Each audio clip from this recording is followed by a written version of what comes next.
Hey guys, this is Comic Uno, and today I'm doing a review for the new Talon Showcase Issue 1. Before I start talking about this issue, just want to give you guys a couple updates. Of course, I have Comic Uno episode 171, and that show where I review all the comics I've read this week in one show, and the exclusive comics for that show will be in the description below. But let's start talking about the new Talon Showcase Issue 1. Now, of course, I wanted to support this book because it's for the DC Writing Workshop, and we get to see all these small stories from new writers, and I love supporting new writers, and I'm glad that DC is supporting new writers. So let's start talking about the issue.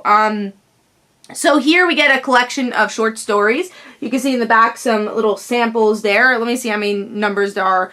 There's actually, I think they said it in the back, 9 short stories here. So $7.99 though. Let's see if it was worth that price tag. Let's go into the first story, which actually was my favorite, which was the Constantine story, which I'm actually not a huge fan of the character, which really says a lot about the writer, but it humanizes Constantine in a way where Zatanna is dealing with her father's death, and you find out the father is not actually dead. So it's a really cool analyzation of Zatanna and Constantine's relationship, Zatanna's relationship with her father, and all in this, very short story. So I enjoyed that. Artwork really fit too, so that was actually my favorite story out of the whole entire showcase.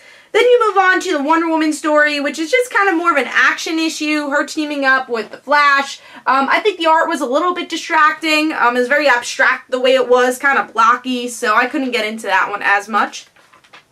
Then moving on to the next story, which actually was about the White Lantern, about Kyle and Carol. We have one half of the story where this guy wants to be a green, or some sort of lantern, which kind of reminded me of the Phantom Ring, so it's kind of weird to get this story right after the whole, or right during the Phantom Ring storyline, so it's a little bit too similar to me.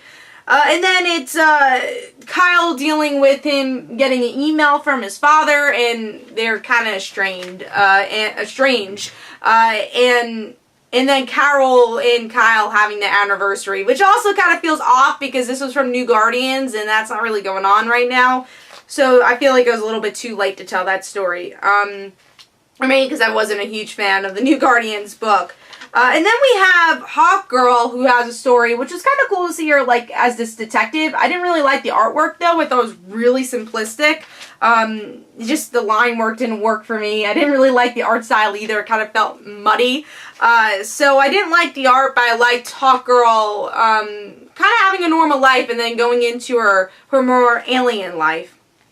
And then you have Deadman, which had really good artwork. I'm not a huge fan of the character, so it didn't really, really sink me into the book. But I liked the story overall, though, of him talking about him being dead. It was a cool inner monologue book. So if you like Deadman, I think you'll enjoy it. And then you have Cassie Sandsmark, who's one of my favorite DC characters, but they take more of a New 52 take on it, so I wasn't as interested in this, but it was still cool to see Wonder Girl and her mom, and very great artwork from Lou Pacino. So moving on to the next book, which was Catwoman. I feel like we've gotten a lot of Catwoman recently, and you're seeing Wonder Woman trying to get her help on something. Catwoman was like, oh, why do you need me for this? I did like the artwork. Really great facial expressions here. Very detailed, so I enjoyed that. But the story overall was kind of forgettable. Then moving on to Superman story, which I liked because we get to see our Superman that we know from Rebirth, who's married to Lois, and Lois is gassed by the Joker laughing gas. So I thought that was pretty cool just to see a nice Lois Superman dynamic.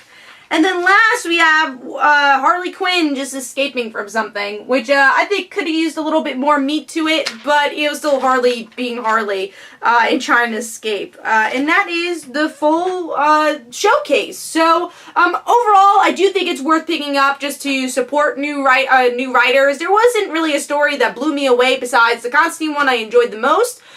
So overall, I'm going to give this book 3 stars. It's a bit expensive. Maybe you can get it for a cheaper price. It'd be nice. But like I said, it's more about supporting creators in the comic book industry in general. So hopefully you guys enjoyed. This is Comic Uno. Don't forget to follow me on Twitter. Also, don't forget to like my Facebook page. Also, description below, there are links for my comic book, Like Father, Like Daughter. And don't forget to like the Facebook page of Like Father, Like Daughter. I'll see you guys later.